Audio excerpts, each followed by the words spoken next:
شما به خود علی نظر کنید که بنا به اعتقادی که شیعیان دارن معصومم بود، ولی در سخنرانی صریحاً میگفت که من برتر از خطا نیستم، بیایید به من مشورت بدید.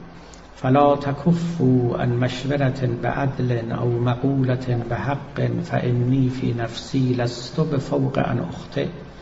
من فی نفسه برتر از خطا نیستم، میتونم خطا بکنم، لذا محتاج مشورت شما هستم، محتاج نصیحت شما. این تو نهج البلاغه است، همین نهج البلاغه که هزاران نسخش تو ایران الان پخش میشه.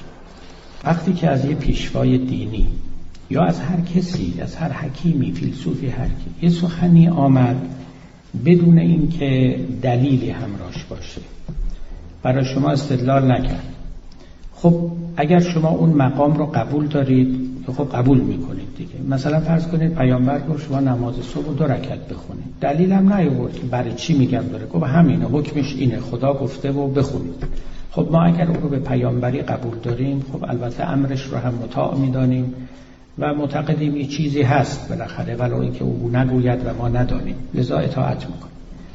اما اگر هر کس، پیامبر یا غیر پیامبر، سخنی رو گفت و دلیلی براشون برد، با دلیل آوردن در واقع نسبت سخن با سخنگو دیگه بریده میشه.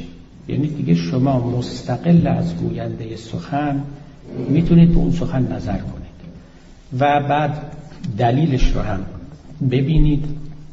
اگر اون دلیل رسا بود و توانست اون مدعا رو تحکیم کنه و اثبات کنه که هو المطلوب، اگرم نتوانست که به اصطلاح بزنینش به دیوار، یعنی دیگه اعتنا نکنه.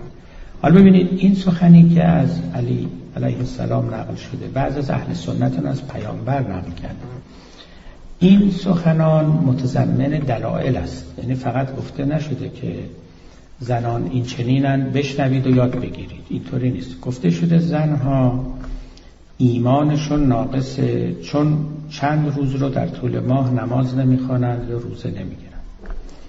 همچنین حظوظشون، یعنی بهره هاشون، قسمتشون تو این دنیا کمه چون ارثشون نصف ارث مرداست.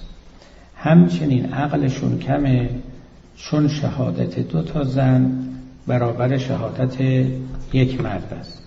اون وقت بعد از اینها نتیجه گیری شده است که خب گوش به حرفاشون ندید، نمیدونم از خوباشون هم برحذر باشید، دنبالشون ندید اینا. من کاری ندارم، یه عده‌ای گفتن که مولا علی بعد از جنگ جمل و عایشه خیلی عصبانی بود از دست عایشه و بالاخره یه چیزایی گفته نسبت به همه زنا، گرچه که لفظش کلیه ولی منظورش عایشه بوده.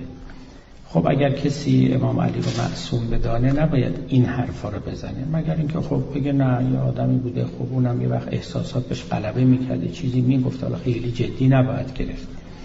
و ببینید به این ادله شما باید برسید. این که زنا ایمانشون ناقصه چون یه تعداد از ایام ماه رو نماز نمیخونن، آیا واقعا این دلیل درستیه؟ خود شما گفتین نخونن، اگه گفتودین بخونن که میخوندن. این درست مثل این میمونه که مثلا بنده نتونم برم حج، نداشته باشم خب برم، به من بگن شما ایمانت ناقصه چون نرفتی حج، چون اون عبادت رو نکردی. توجه اون وقت بر اساس اینم نتیجه بگیرن چون ایمانت ناقصه پس فلان به اون حرفات هم گوش نمیدیم، اون نمیدونم مقام رو هم بد نمیدیم. خیلی استدلال سستی به نظر میرسه.